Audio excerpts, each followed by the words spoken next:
Diamantes negros, la cara oculta del fútbol. En Europa hay más de 20.000 africanos que llegaron siendo menores. Soñaban con convertirse en futbolistas de élite, pero hoy sobreviven como pueden en las calles de las grandes ciudades.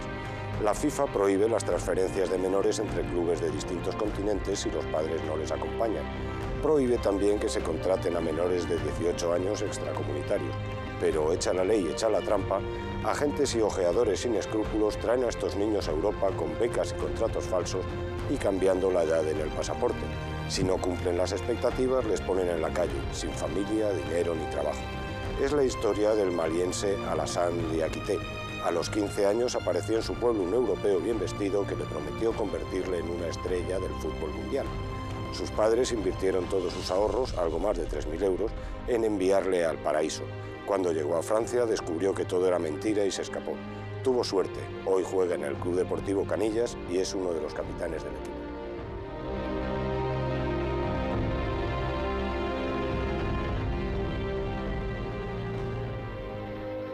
Salamu alaikum, buenas noches, con ustedes, como todos los martes, una vez más, nuestro debate que girará en torno a la cara oculta del fútbol. Lo hemos titulado Diamantes negros por el título de la película del mismo nombre de Miguel Alcantú, director de la película, y tenemos también con nosotros a uno de los protagonistas de la película, Alassane Diakité, que fue víctima de las mafias futbolísticas.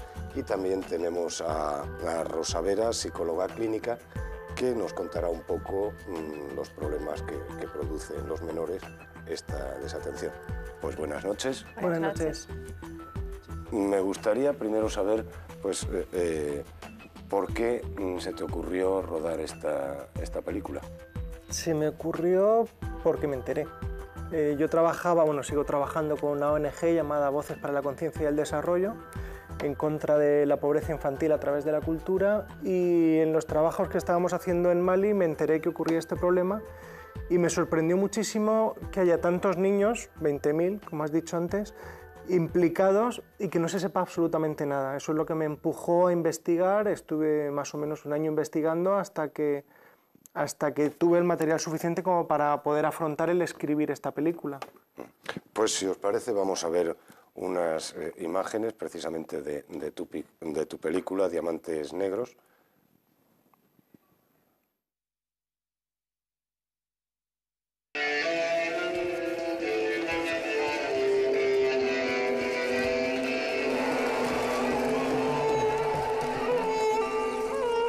Si no estuviera seguro de que podéis triunfar en Europa, no estaría aquí perdiendo mi tiempo.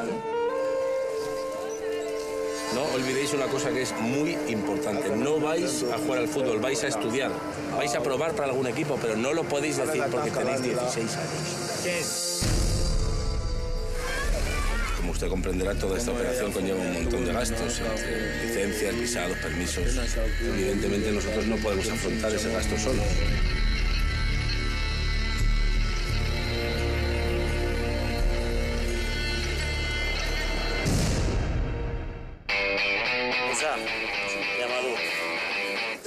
Bienvenido.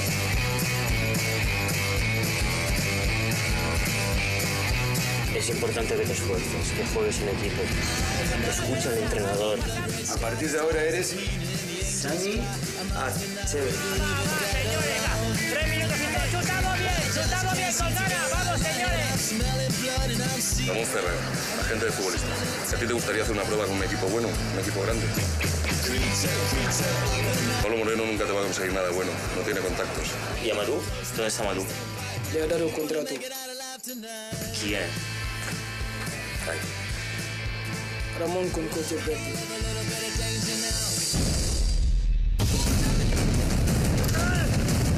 ¿Cómo te dejas cazar así? ¿Tú sabes el dinero que yo he gastado en ti?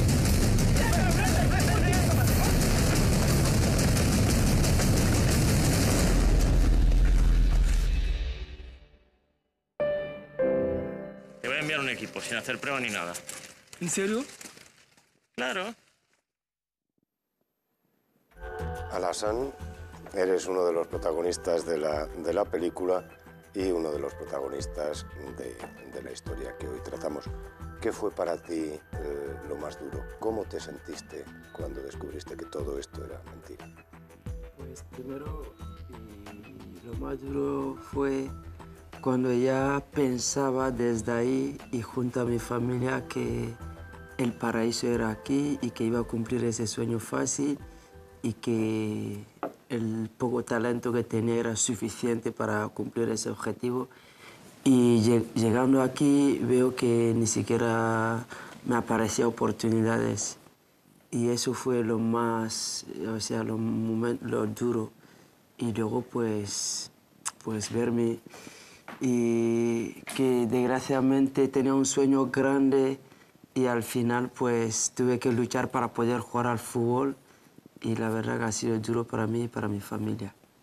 Gracias a Dios ha sido uno de los que puede contarlo y además que está teniendo cierto éxito, porque sí, además de ser uno de los capitanes del Club de Fútbol Canillas, sí, además eres entrenador también de los niños. Sí. Pues me gustaría entonces preguntarle a Rosa Vera, ¿cuáles son las secuelas que este tipo de actuaciones de los adultos hacen con los niños? Pues evidentemente son unas secuelas importantes y graves en la construcción de una persona, teniendo en cuenta que es un momento del ciclo vital importantísimo en la persona, como es la construcción en sí misma, es la construcción de su estructura psíquica. Estos niños, entre 14 y 15 años, es cuando están en pleno desarrollo personal y caerse todo, como bien ha expresado Alassane, cuando se da cuenta de que el paraíso no era real, va a producir un trauma en el que la persona va a empezar a tener miedos, va a sentirse triste, va a estar deprimida, va a empezar a desconfiar del mundo, va a situarse en una posición de indefensión. Le llamamos a indefensión en el sentido de ¿qué hago? No puedo hacer nada, no tengo recursos, viene de un mundo completamente diferente al suyo, los recursos personales que necesita aquí no son los mismos que necesita su país de origen, ha sido abandonado, no puede confiar en los adultos, estamos hablando de un niño, viene siendo niño con los recursos que tiene una persona de esa edad. ¿Con 15 años llegaste? Sí, con 16 años, sí, claro. Y todo esto va a producir una situación de soledad, porque aquí no tiene a nadie, su familia quedó allí, va a producir una situación de culpabilidad a sí mismo, de avergonzamiento. Sí, de hecho mi caso fue más o menos así, claro. Tenía vergüenza, claro, y de hecho tenía que ocultar algunas situaciones que eran nefastas para mí, a mi familia, para que ellos no lo pasaran mal. Claro, y estuve obligado a mentirle que tranquilo, todo iba bien y era el contrario. Para que ellos, claro, no se sintieran demasiado. Entiendo que pasaste situaciones de mucha soledad, la humillación que sentiste. Sí, sí, sí. El cine suele maquillar la realidad. ¿Con lo que te encontraste era superior a lo que imaginabas al comenzar el rodaje? Sí, lo que bueno, sí, perdón. Lo que nos encontramos fue bastante duro. Estuvimos entrevistándonos con chicos que habían sufrido esto, estuvimos recorriendo un poco Europa, encontrándonos con gente, tanto expertos como chavales, y realmente lo que hicimos en la peli es un resumen de muchos casos de los que nos hemos encontrado, un poco quitando los más duros y los más suaves, un poco intentando hacer como el caso tipo, los dos casos tipos. ¿Por qué dices que quitaste los más duros? Porque podríamos haber caído en un sensacionalismo que a mí personalmente no me interesaba. Igual podríamos haber conseguido más público, pero a mí no me interesaba más reflejar lo más fielmente posible todo lo que iba aprendiendo, todo lo que estaba sucediendo, que irme al caso más extremo, con casos de suicidio, con casos de prostitución, con casos que realmente no me interesaban porque me despistaban de lo que estábamos realmente contando. Y entonces, ¿qué es lo que más te ha impactado de toda esta historia? Tanto de acuerdo con los clubes de fútbol como con las personas. ¿Qué es lo que más te impactó? Un poco, además lo estábamos comentando justo antes del programa, el hecho de utilizar a los niños como cosas, a los niños como inversión. ¿no? El hecho de traerse niños, uno o varios niños, como una posible inversión, si me funcionan bien, si no los tiro, pero trabajar siempre con niños como si fueran eso, fondos de inversión, como si fuera un material financiero. Lo que llamamos a nivel psicológico. La cosificación. La cosificación, efectivamente. Que no nos olvidemos que varios personajes, especialmente el ojeador que engaña a los dos niños cuando están en el aeropuerto y les está explicando así como, bueno, qué pesados sois, esa forma muy bien proyectada de representar lo que significa la cosificación, el concepto de cosificación, en el sentido de lo que está pensando por dentro son dos cosas que a mí me van a ser útiles para no sé qué, que me están contando, si yo lo que realmente es que firmen, que vayan, que ya cumplo con mi trabajo.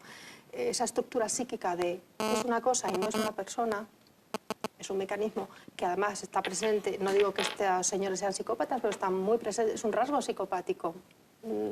Con tal de que en mi propio beneficio yo obtenga un rendimiento, si te uso, si me vales bien y si no, te tiro.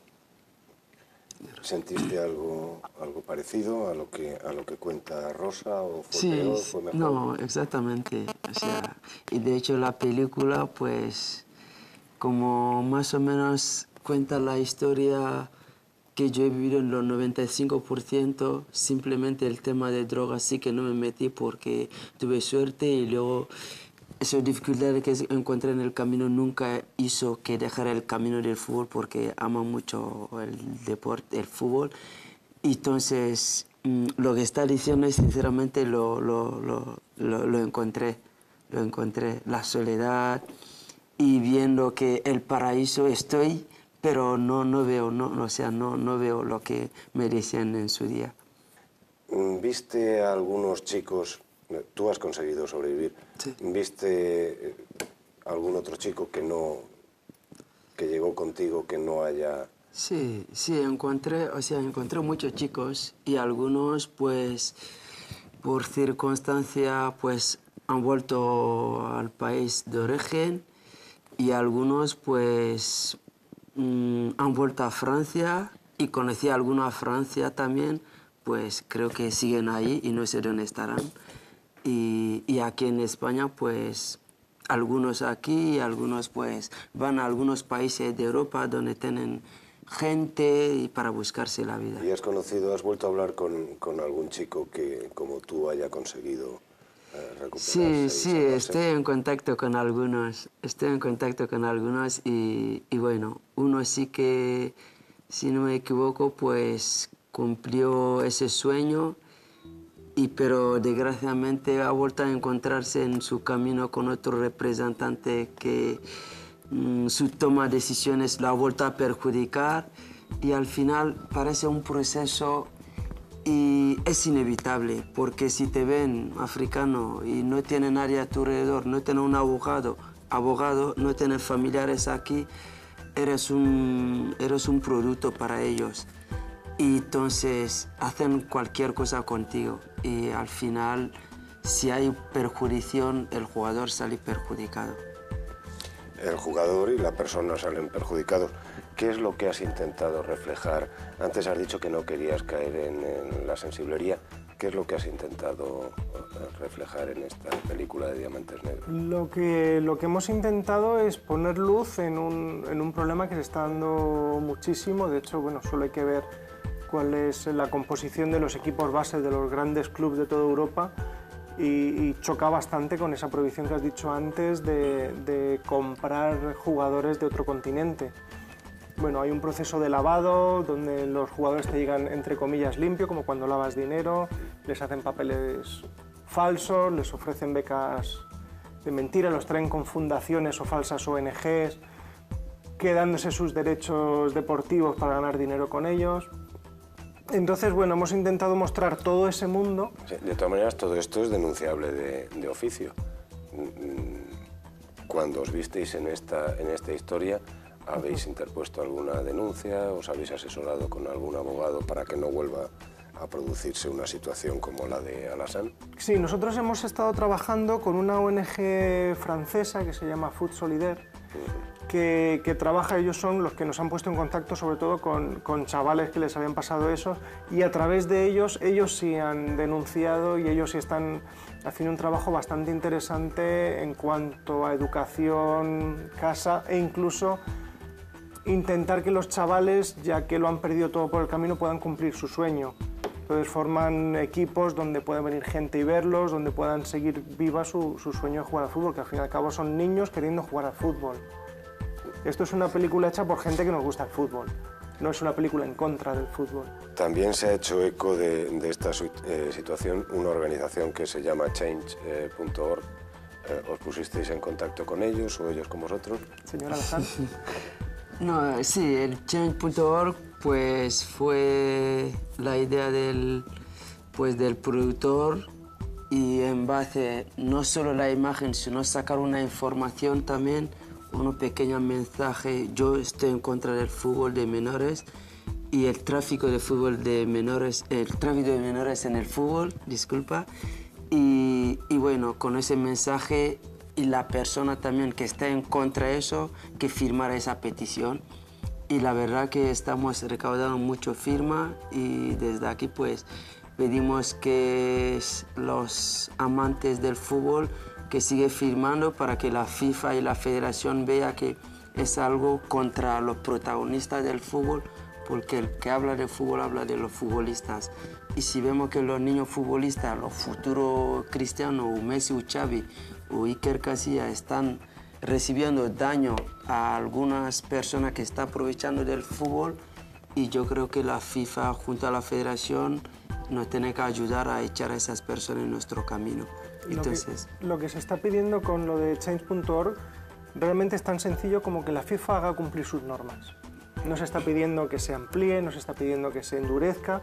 Las normas ya existen, lo que pasa es que bueno, la FIFA mira un poco más allá, y como hay muchísimo juego, muchísimo dinero en juego, bueno, pues parece que no pasa nada, como ha pasado ahora con el Barcelona, ¿no? que esa multa e impedimento de contratar jugadores a los 2 meses ya se ha diluido, no ha pasado nada, ya más o menos se ha perdido. No, pero el director, si ellos piensan eso, yo creo que nosotros como en primera persona, los futbolistas, los niños, la mayoría de nosotros salimos perjudicados, porque en 20 niños solo cumple este grande sueño 2.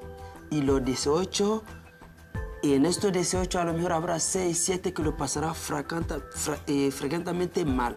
Y el resto estarán ahí rebotando, buscándose la vida. Al final acabará jugando al fútbol, pero ya no cumplirá ese sueño. Entonces, ¿qué piensan en la parte duro? Te has referido, perdón, es que tenemos una llamada. Te has referido antes a Carlo Dursi, presidente de Potenza Producciones, claro, que fue quien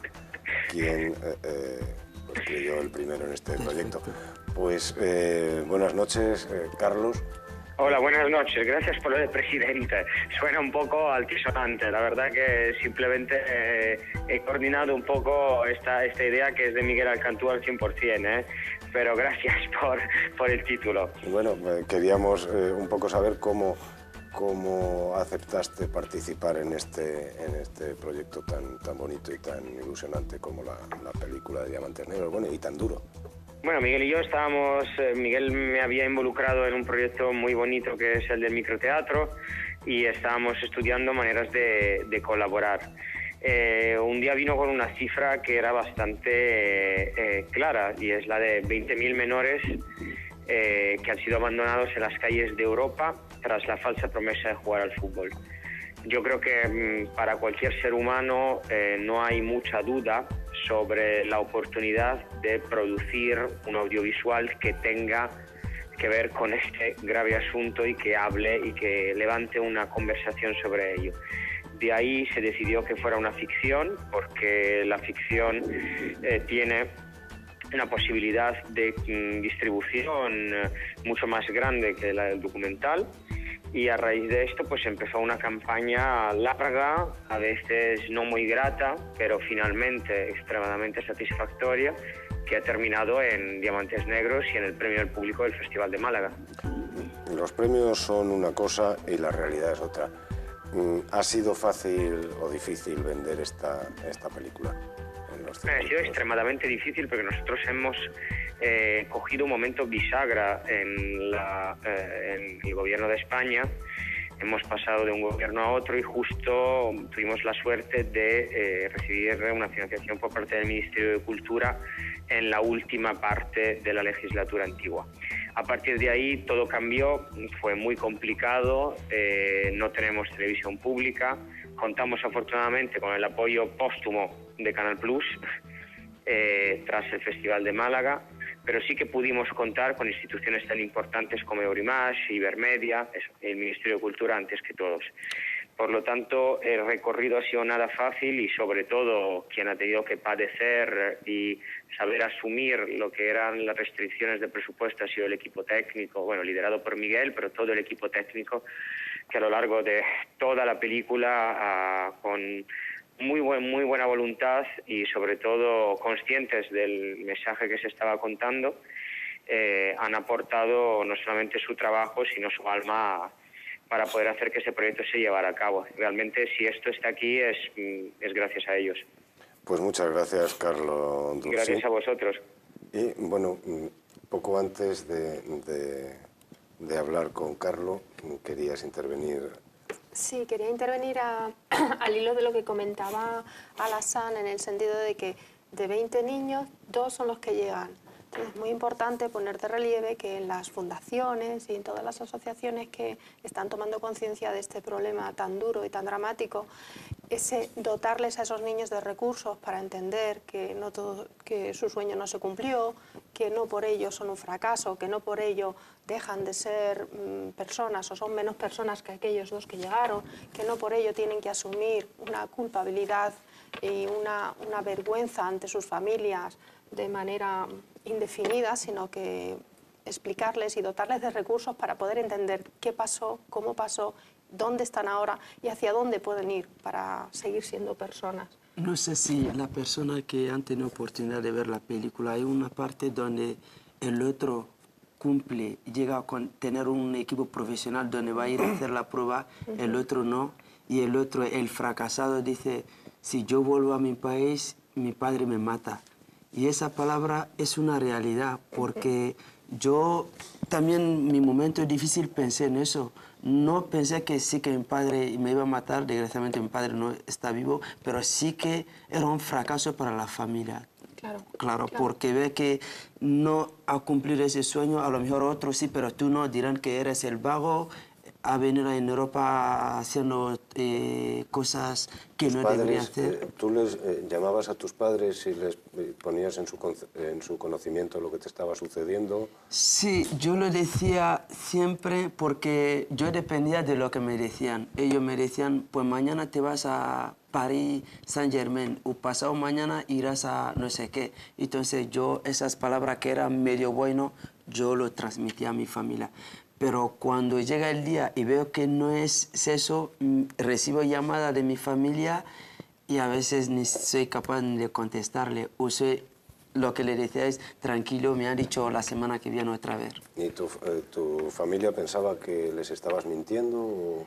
Sí, solo un hermano mío que él pues estaba siempre enfadado porque él esperaba que ya una vez que entraba en Europa ya era el paraíso y mandar dinero y eso. Y de hecho hasta ahora algunos compañeros me siguen esperando en la tele. ¿Cuándo te veremos en la tele? Digo, no creo que me veráis en la tele, chicos. Así. Culturalmente es un problema muy grande. O sea, estos chicos son... La cifra de 20.000 no es que hayan venido, son traídos por agentes o por ojeadores. Las familias pagan 2.500, 3.000 euros, que en un país, por ejemplo, como Mali, que hay familias que viven con 1 euro al día, es una verdadera salvajada. Tienen que vender la casa, tienen que vender terrenos, tienen que juntar dinero entre todo el pueblo, y hay un sentimiento muy fuerte de comunidad, que bueno, aquí en Europa no existe. Cuando vienen aquí pasan a ser como cabeza de familia, dime si me equivoco, que tú eres más maliense que yo. Pasan a ser cabeza de familia y no tienen un margen para el fracaso, según la cultura maliense. Con lo cual no pueden declarar que han fallado, tienen que conseguir dinero como sea, de ahí se meten en bolsas de marginalidad y realmente es donde empieza el problema grande. Y aparte, como no existe esta comunicación en las dos direcciones, allí creen que todo el mundo que llega triunfa, con lo cual es un aliciente para todos los demás también querer venir. Entonces, bueno, es un problema también, por eso hicimos la película y por eso queremos mostrarla en Mali, que posiblemente el mes que viene la mostremos allí, porque no es solo poner luz en el problema aquí en Europa, sino en origen. Sinceramente. Claro, evitar ese efecto llamado, falso efecto llamada. Porque nosotros estamos en la oscuridad y vemos el fútbol, lo que yo ya desde aquí lo veo de otra forma, pero lo que están allí, de hecho el día que hay clásico, recibo muchas llamadas de ahí, me preguntan cómo va a pasar el partido. Digo, mira, yo opino como tú, porque desde ahí ven la cosa de otra forma. Y lo que está diciendo el director no es solo Mali, sino toda África, porque ellos, como han tenido la oportunidad de tener Samuel Eto'o, Didier Drogba, Kanouté en las ligas españoles, en la liga lo más importante del mundo, que sea de España, de Francia, de Alemania y de Inglaterra, entonces todos los niños queremos ser como ellos. Y no solo Mali, sino África general. Bueno, me gustaría que Rosa comentara un poco, pues, las palabras de Alassane y cómo se autoengañan muchas veces los niños y los no tan niños, ¿no? Los niños, el autoengaño que lo acaba de decir Alassane, ellos ven un mundo que para ellos es un mundo mágico, ellos están, evidentemente allí las necesidades son mucho más básicas que las que podemos tener en el primer mundo. Y para ellos es sencillamente, como lo ha definido él muy bien, el paraíso. Entonces ellos ven una caja, en la escena en la que están todos viendo la televisión, un partido de fútbol, es una caja pequeña, una ventana al mundo, y eso es lo que ellos ven. Los niños sienten, no tienen otra...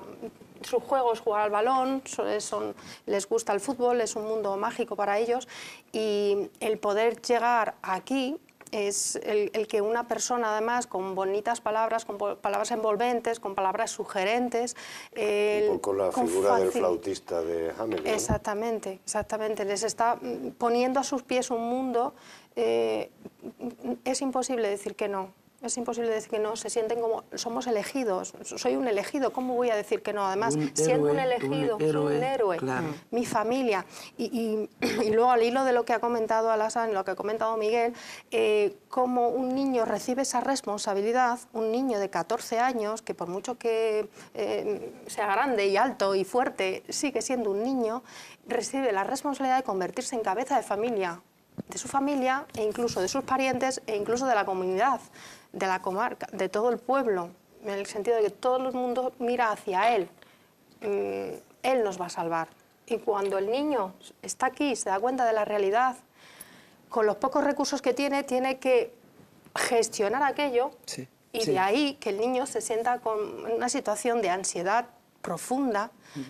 ¿Qué hago con todo esto? ¿Cómo hago? Y entonces empieza a mentir a los padres, empieza a disimular, empieza a meterse en un mundo en el que le pueda aportar algo para mandar allí, que están ávidos de que les mandes algo, y entonces con tal de no decir la verdad, va a hacer lo que sea. Es que yo creo que esa situación de responsabilidad que ellos te dan desde aquí y tú no tienes esos recursos para responderles, al final te encuentras en una situación, al final pues pierde un poquito el control, ¿no? O a lo mejor puede perder la cabeza incluso, porque yo personalmente, y conozco muchos compañeros míos, y llega un momento de que te ve agobiado, porque ellos creen desde allí, aunque lo dice la verdad, ellos no lo creen. No quieren creer. Es que no quieren escuchar eso. Lo que quieren escuchar es la mentira, que todo va bien, que tú estás en paraíso, todo va bien. De hecho, mi hermano vio una de mis fotos en Facebook, me dijo, lo escribió en francés,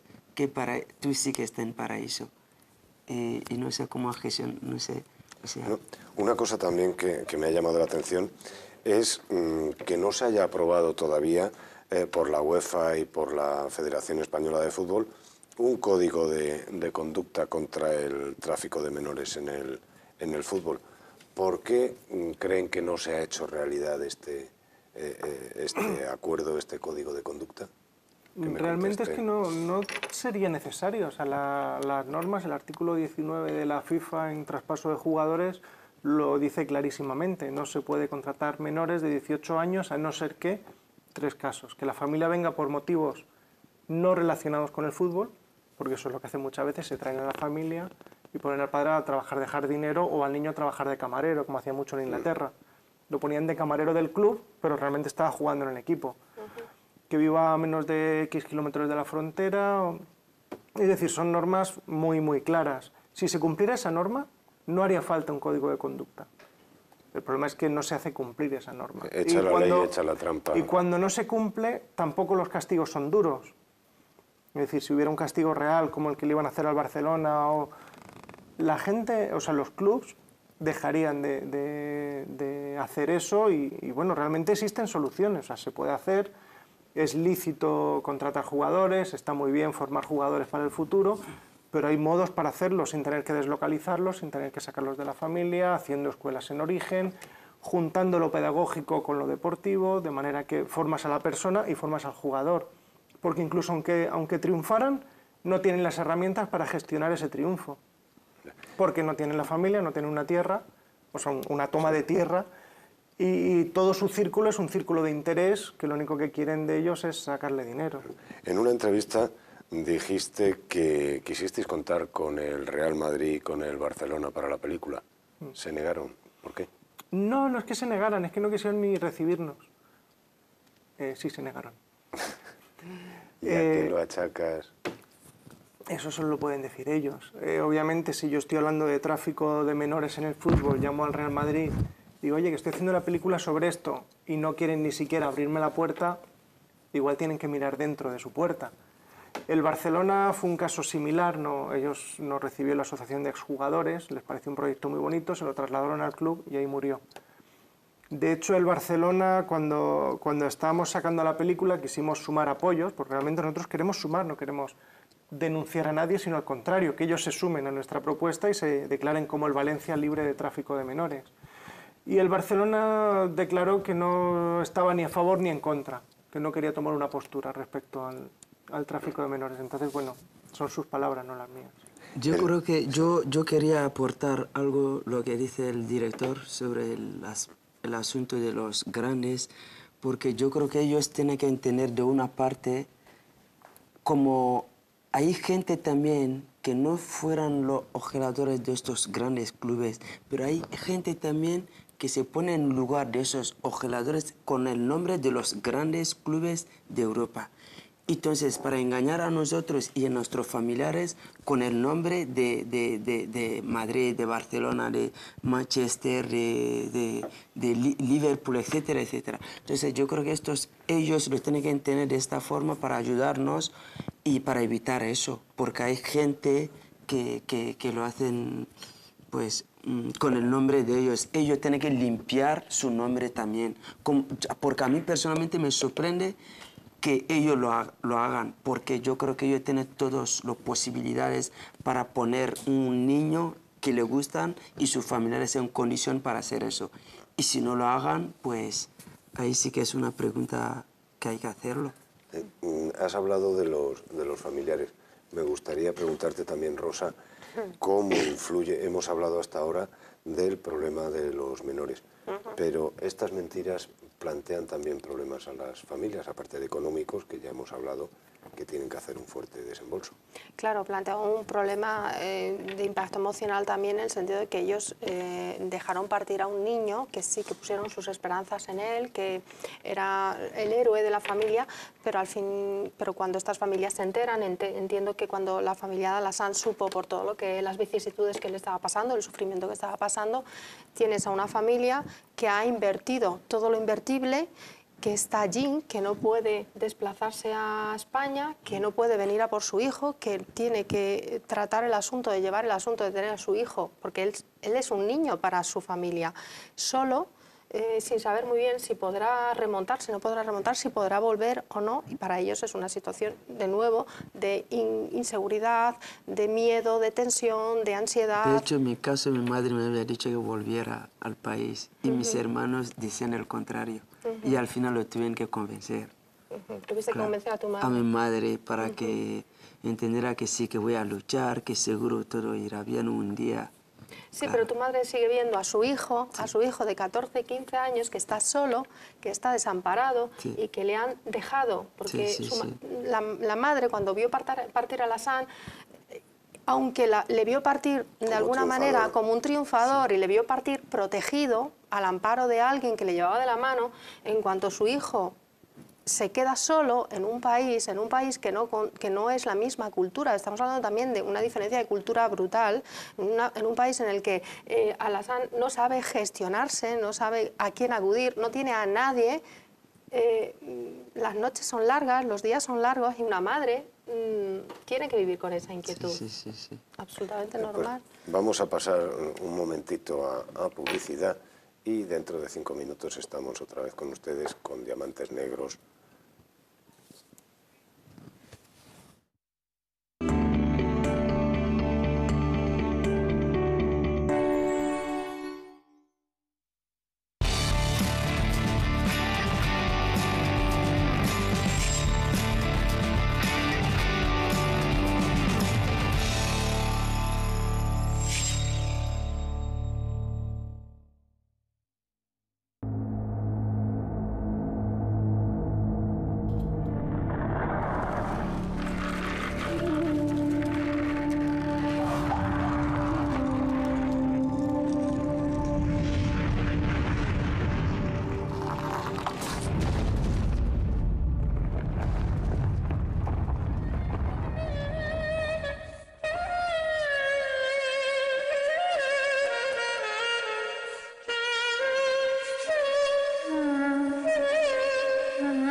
I have a small diagram I've drawn here of this is him or her in the womb of their mother. If you turn it upside down, you'll find a human being in frustration. أعوذ بالله من الشيطان الرجيم بسم الله الرحمن الرحيم.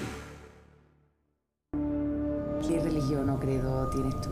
Yo no tengo ninguna religión, he tenido una base católica de escuela, pero yo ahora en estos momentos te diría que soy agnóstica, atea. Si me lo hubieran dicho, tampoco lo hubiera creído. O sea, se sorprende la gente y me sorprendí yo también en primera persona cuando tuve ese proceso de camino espiritual hacia el Islam. Pero no te imagines un camino de rosas ni una ascensión a los cielos. Ibrahim te va a estar preparando para regresar de alguna manera a jugar el papel del emir, pero desde una perspectiva indígena. Lo que me hace ser más humilde es que mi abuelo se haya convertido al Islam a partir de los 95 años de edad y él decide alargar su vida para dar gracias a Allah.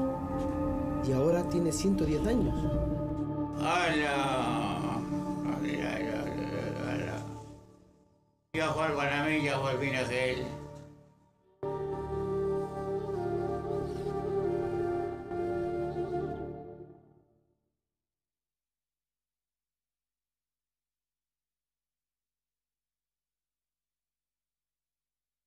Akida es el programa en el que de la mano del Sheikh Isa García profundizarás en el conocimiento de los musulmanes sobre su propia teología a través del análisis de los textos del Corán, así como de la tradición del profeta, la paz y las bendiciones sean con él. Akida es el programa en el que de la mano del Sheikh Isa García profundizarás en el conocimiento de los musulmanes sobre su propia teología a través del análisis de los textos del Corán, así como de la tradición del profeta, la paz y las bendiciones sean con él. No te pierdas el espacio Akida, un programa de Córdoba Internacional Televisión.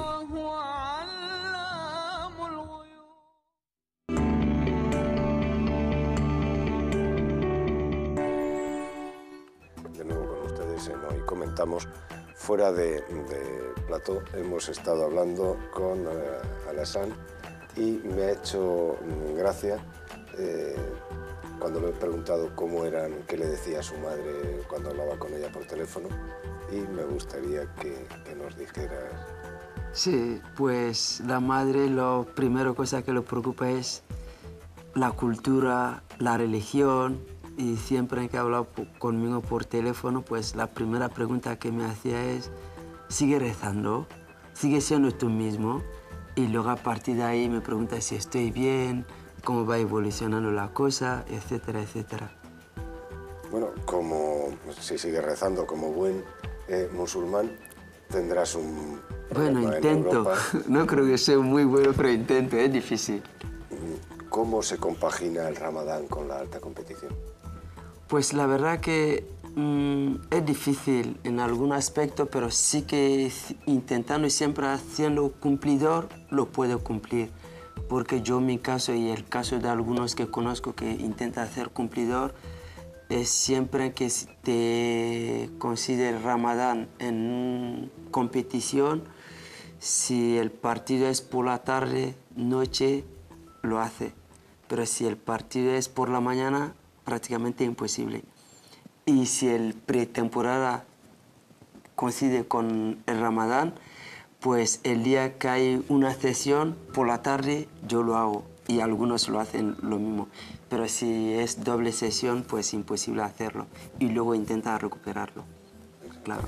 ¿Qué es lo que más te llamó la atención de estos chicos? Tanto allí en Mali, que rodasteis también en Mali, sí, como aquí en ¿De estos chicos te refieres a...? A los que participan en la película. Los chicos que quieren ser todos Cristiano Ronaldo. Sí, los chicos que participan en la película, por un lado, son mayores de edad, aunque interpreten que tienen 15 años. Hicimos un casting de fútbol y realmente son chavales que están estudiando, que son futbolistas, son muy majos.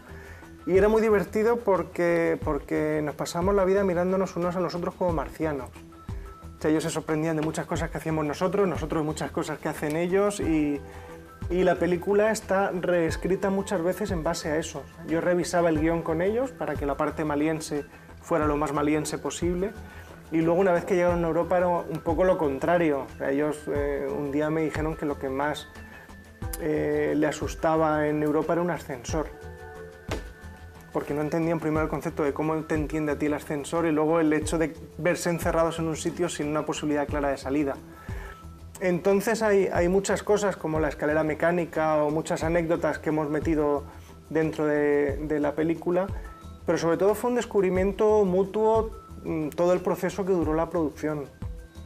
Alassane en este caso era un poco la bisagra, era un poco el que nos hacía de traductor, ¿no? Europa-Mali. Bueno, Rosa, me gustaría hablar un poco, pues, de eso, todos los cambios y novedades con los que se encuentran estos chicos al llegar a Europa. ¿Cómo se gestiona toda esta tanta novedad? Pues ellos solos muy mal.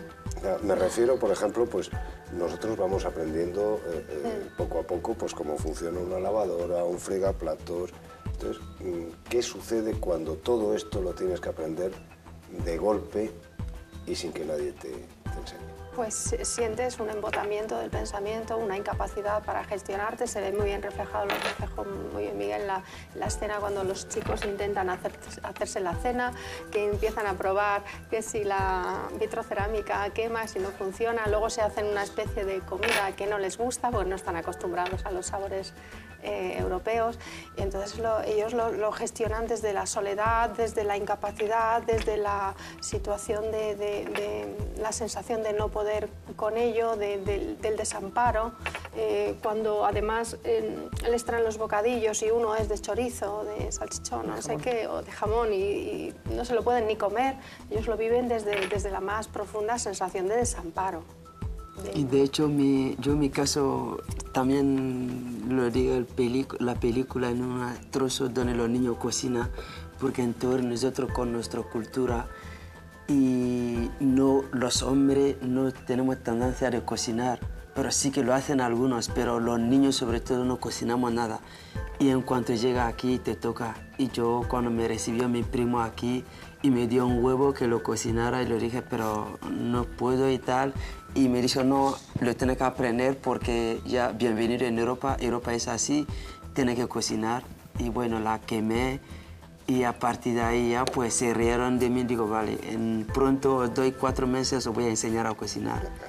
¿Y les enseñaste? Sí. Bueno, ¿qué es lo que más te llamó la atención al llegar a Europa? Pues la que me sorprendió tanto bueno como malo. Pues primero empezando por el malo, y lo malo, lo que me sorprendió es veía todo muy bien desde ahí, y en cuanto llegué aquí vi que no era tanto, que aquí también niños blancos sufren y aquí hay pobreza, aquí hay sufrimiento. Y todos esos campos grandes que veía desde ahí pensaba que una vez entraré a Europa, entraré allí. Y vi que no tenía ninguna posibilidad de tener la oportunidad de entrar ahí y lo pensaba mal y ya veía el sueño lejos. Y lo bueno es que con esas situaciones difíciles siempre he encontrado gente buena en mi camino que intentaron hacerme olvidar ese gran sueño que tenía, que primero tenía que empezar abajo, porque fue mi error y fue el error de mi familia. Y lo vemos así y lo entendemos así, que yo, pensando que una vez que llega, pues vas a coger el tren del paraíso, de la estación de paraíso. Y viendo que no, ellos intentaron hacerme entender que tengo que empezar poco a poco, despacito, y me di cuenta que ese es el mejor camino de la vida. Rosa, querías... Es que me llama la atención, Javier, la atribución que acaba de hacer, la atribución de... fue mi error pensar que el paraíso estaba ahí, fue el error de mi familia pensar que el paraíso estaba ahí, no era su error, era una falta de información verídica, era que le estaban contando una mentira, le estaban contando algo que no era real, no le estaban contando que hay que empezar por abajo, que no se empiezan los grandes, sino que se empiezan los de abajo. Sin embargo, ellos, dentro de esa falta de información, hacen aún hoy día la atribución personal y eso causa un problema de una valoración negativa de sí mismo. ¿Cómo fui yo tan tonto de no darme cuenta? En realidad, cuando el problema no era de ellos, sino de la falta de información del que sí tenía la información y que les estaba engañando. Vamos a dar paso un momentito a una llamada de un compañero de reparto, a Willy Toledo. El Willy nos ha abandonado. Buenas noches, Willy. Hola, buenas. ¿Qué pasa, Alassane? ¿Qué tal, señor Willy? Muy bien. Te echamos de menos, señor. Ya, tío, lo siento, no puedo estar ahí en el estreno con vosotros. Bueno, me gustaría saber, Willy, cómo te implicaste en este proyecto y con qué ideas viniste al principio y cómo terminaste. Pues me impliqué pues como suele pasar siempre. Me llamaron Miguel y de la productora para ver si quería hacer el personaje y bueno, pues enseguida me gustó muchísimo el guión, me gustó muchísimo el personaje, me gustó la idea de participar en una película que, bueno, que se implica directamente y que toma una postura clara al respecto de uno de los miles, millones de problemas y de injusticias que suceden en el mundo, en este caso el tráfico de niños futbolistas, prácticamente podemos decir, y tomando una postura clara y directa, yo creo, ¿no? Entonces me interesó todo del proyecto, viajar a Mali, en fin, me entusiasmó la idea de participar en la película y ahí estuve, afortunadamente. ¿Te costó meterte en el personaje que haces? ¿Cómo te preparaste para este papel? En realidad, interpretar es simplemente, en mi opinión, o por lo menos lo que yo utilizo, es creer y creerte tú a ti mismo lo que estás diciendo, ¿no? Y por qué lo estás diciendo y de dónde vienen las palabras que tú estás diciendo, ¿no? Entonces, en realidad, no fue difícil, ya te digo, porque la implicación profesional, en este caso, lleva unida a la implicación personal, a la implicación política y a la implicación, pues eso, de intentar y de querer que la película saliera lo mejor posible y se viera en el mayor número de sitios posible, ¿no? Willy. Desgraciadamente no he podido trabajar mucho en promociones, pero bueno, ahí estoy. Willy. Dígame, Miguel. Y perdona, señor, yo me acuerdo el día que nos fuimos a Málaga. Sí. Y los niños, las niñas, la gente mayores corrían detrás de ti. Y yo en su día me di cuenta que eras un señor muy importante en España. Y yo quería saber algo. ¿Vas a seguir a apoyarnos con esa lucha para poder liberar a algunos niños en esa situación? Sí, por supuesto. Alassane, solo tienes que contactar conmigo y os echaré una mano en lo que se pueda. Siempre. Pues vale. Muchas gracias, Willy. Aquí tienen mi teléfono, Alassane, así que dame un toque. Y si no, Miguel, por supuesto, aquí estoy. Pues muchas gracias, Willy. Y pasamos a otra pregunta también, que es, ¿qué le dirías tú a los chicos de tu país o de África con respecto a estos engaños, a estas mentiras? Pues yo lo primero que le puedo decir desde aquí es que se olviden de soñar grande sin empezar abajo, el error que tuve yo en su día. Y también pensar las personas que encuentran este camino en que no toman las decisiones de seguirles sin investigar, porque nosotros lo hemos vivido y sabemos que todo no es verdad, y que piensan también intentar luchar, a jugar al fútbol ahí, y lo que quieren venir aquí que tengan la idea muy, muy clara y que están muy bien preparados, y que no vengan porque me han ofrecido el billete de paraíso y irme sin saber realmente si va al paraíso o no, y sin estar bien preparado, y en cuanto llega pues coge el camino de droga. Espero que ningún niño pasa por ahí, o te meten en delincuencia, y etcétera, etcétera. Pues muchas gracias, Alassane, y me gustaría preguntarle también a Rosa, ¿qué consejo les darías a estos chicos, tanto los que todavía no han venido como los que ya están aquí? Estoy completamente de acuerdo con Alassane, que la educación debe empezar en el origen, en que ellos deben tener acceso, más que consejos a ellos, sería que las fundaciones que tienen conciencia, las asociaciones, todo tipo de organismo que tenga conciencia en Europa que esto está pasando, no se limiten a estar aquí en una actitud reactiva después del problema, sino que en una posición de psicoeducación, de darles la información, de proveerles de la realidad, de mostrarles lo que hay realmente, para que ellos puedan tener una toma de decisiones adecuada, y que estos chicos, porque estos chicos al final son chicos, sus familias hacen lo que pueden por ellos, pero si no tienen una información real, difícilmente van a poder tomar una buena decisión. Pues muchas gracias, Rosa. Y ya simplemente me falta preguntarle a Miguel Alcantuz, para terminar, si piensa seguir en esta línea de cine denuncia y si realmente se puede sobrevivir con este cine denuncia. Realmente es bastante complicado en España sobrevivir del cine, no te digo ya del cine denuncia. Yo de hecho voy mezclando entre trabajos comerciales, estoy dirigiendo Águila Roja en Televisión Española, y eso es lo que me permite también poder embarcarme o dedicar otro tiempo a hacer este tipo de proyectos. Ahora estoy desarrollando un proyecto sobre prostitución infantil y ahí estoy intentando levantarlo, intentando juntar el dinero, intentando encontrar todos los pilares para que sea un proyecto sano como fue Diamantes. Pues hemos llegado ya al final, por desgracia, y muchas gracias Miguel Alcantut, muchas gracias Alassane de Arquitect y muchas gracias Rosa Vera. Buenas noches.